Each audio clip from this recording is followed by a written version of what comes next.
Muchas gracias. Bienvenidas, bienvenides. Estamos realmente muy felices de haber podido concretar este seminario con mucho entusiasmo. Yo voy a pedir disculpas porque yo voy a hablar unos minutos al comienzo. Es mi primera salida después de 2 semanas por un tema de salud complicado, así que no me van a dar las fuerzas para hablar 1 hora al final, pero tendremos muchas oportunidades porque en esta facultad tenemos muchas oportunidades de encuentro. Y quería introducir algo que está dentro del programa como una perspectiva sobre, estamos hablando de perspectivas feministas sobre los derechos humanos y en general sobre el derecho.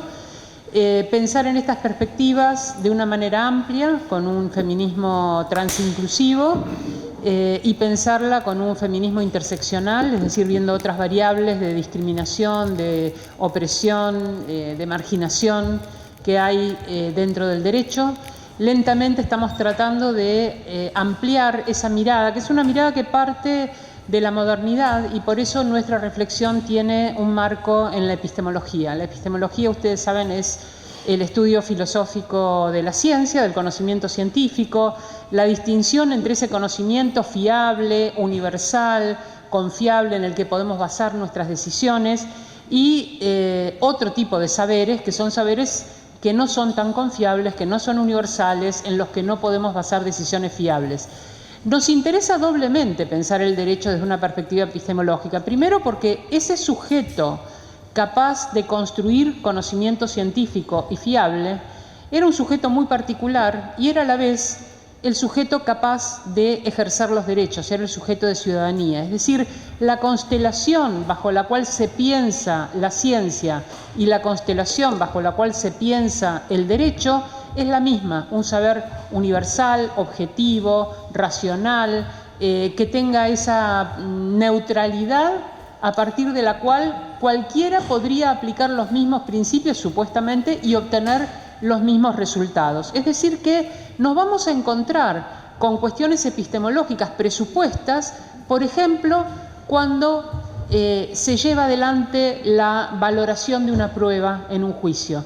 ¿De qué manera se valora la prueba? De una manera científica. ¿Qué quiere decir científica? Quiere decir estos presupuestos epistemológicos. Entonces, revisar la epistemología es revisar el mismo marco que ha hecho estrecha la aplicación del derecho, sobre todo el ejercicio de los derechos.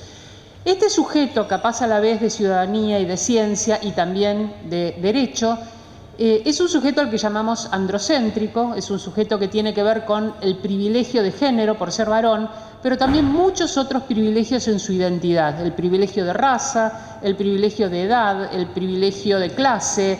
Si pensamos quiénes son esos primeros sujetos de ciudadanía, esos primeros sujetos que construyeron, por ejemplo, las academias de ciencias, eran sujetos europeos, adultos, blancos, propietarios, capaces, ilustrados, y eran todos varones.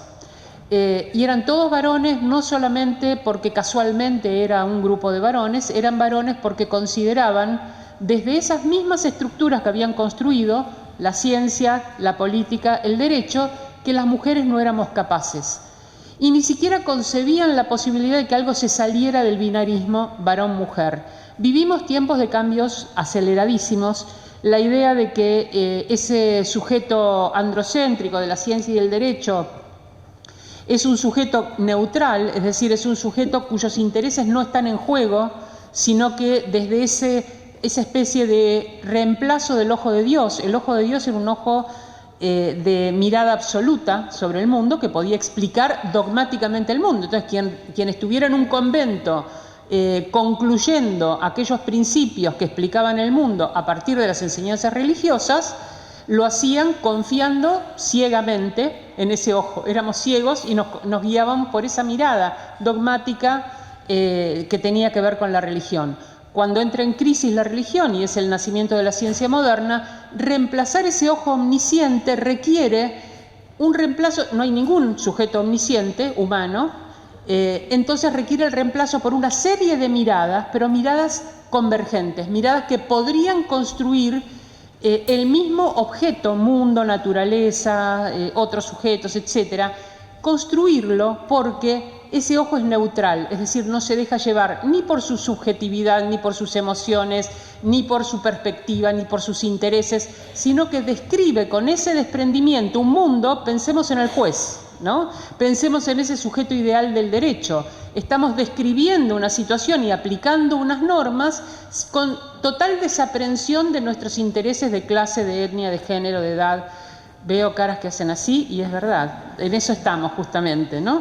Pero esta es la imagen, este es el presunto ideal, y el presunto ideal hacía que no pudieran participar de esas comunidades quienes no tenían esta posibilidad de neutralidad, de objetividad, de racionalidad, de universalidad, de abstracción, todas estas cualidades que se atribuyen a los varones y solamente a algunos varones. Por eso la cuestión androcéntrica va mucho más allá del género, no es una cuestión de varones y mujeres, es una cuestión de sujetos que concentran todos los elementos de poder, de clase, de raza, de etnia, de edad, de capacidad, de ilustración, etcétera, y el resto de los sujetos cuyas miradas del mundo no cuentan para esta presunta universalidad. ¿Cómo se hace para que toda una sociedad confíe en ese punto de vista presuntamente neutral, objetivo y universal? Mediante una pedagogía, es decir, mediante una educación que nos dice que las cosas son así y que solo tenemos que mostrar que somos capaces de aprenderlas. Pero es una pedagogía de la crueldad, porque es una pedagogía donde los propios sujetos, lo hemos percibido las mujeres, pero lo han percibido los pueblos originarios, los afrodescendientes, las identidades trans, los sujetos aprenden su propio disvalor, aprenden su propia inexistencia, su propia insignificancia. Es decir, ese sujeto que logra ir a la universidad y aprender, lo que aprende es que su mirada no cuenta. Entonces, esa pedagogía de la crueldad es la que debe ser modificada. Y para modificar una pedagogía de la crueldad es que hace ya 4 décadas surge la epistemología feminista. La epistemología feminista lo que procura hacer es, en primer lugar, discutir esa neutralidad, discutirla por las exclusiones obvias que han tenido estas comunidades políticas, científicas, etcétera. Discutirla por la no inclusión de mujeres, pero no se trata solamente del principio liberal de contar cuerpos, cuántas mujeres y cuántos varones hay. Se trata de cuál es esa mirada que puede ser disruptiva, que ha sido excluida, y que hace que ese punto de vista configurado por esa comunidad no sea de ninguna manera universal, que no sea representativo, sino sustitutivo. Se sustituye la presunta universalidad por un punto de vista de intereses y por un punto de vista de poder. La epistemología feminista va a hacer muchas cosas. Primero va a discutir la inclusión de las mujeres en ciencia, también va a discutir la inclusión de otras identidades que han sido excluidas, va a discutir la cuestión de la interseccionalidad, es decir, no alcanza con que mujeres blancas anglosajonas privilegiadas de clase ingresen para ser juezas o para ser científicas, porque eso sigue, van a ser mujeres que aceptan la exclusión de muchísimos otros grupos representativos de la humanidad que no están allí, cuyas miradas no están valoradas. Y fundamentalmente la epistemología feminista va a discutir las dicotomías, o sea, los antagonismos, la idea de que el universo se divide en clases antagónicas y excluyentes, la idea de que varón-mujer es suficiente para agotar el universo de discurso, que racionalidad-emocionalidad es suficiente para agotar el universo de discurso. Al romper las dicotomías van a surgir como constructoras de saberes unas complejidades mucho mayores que entonces van a canalizar la posibilidad de poner en interacción otros mundos, otras cosmovisiones. Es decir, comienza a partir de esta epistemología feminista y de otros saberes, por supuesto, porque confluye con momentos históricos y filosóficos de una enorme construcción de complejidades a partir de la discusión de la modernidad, lo que se van a construir son saberes complejos. Ahora, esos saberes complejos, a la vez, van a requerir 2 cosas. En primer lugar, otras pedagogías. Pero en segundo lugar, y previo a la construcción de esas otras pedagogías, la construcción de autoridad epistémica.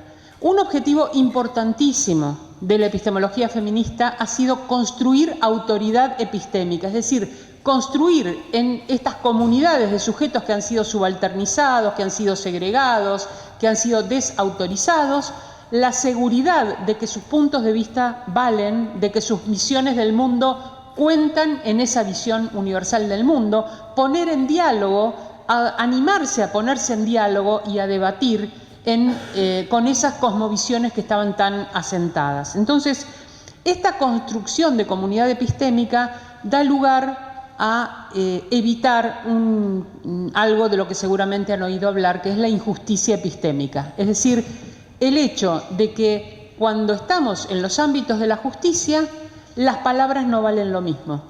No vale lo mismo la palabra de una mujer que sufre violencia que la palabra del médico o el psiquiatra que habla acerca de esa mujer que sufre violencia.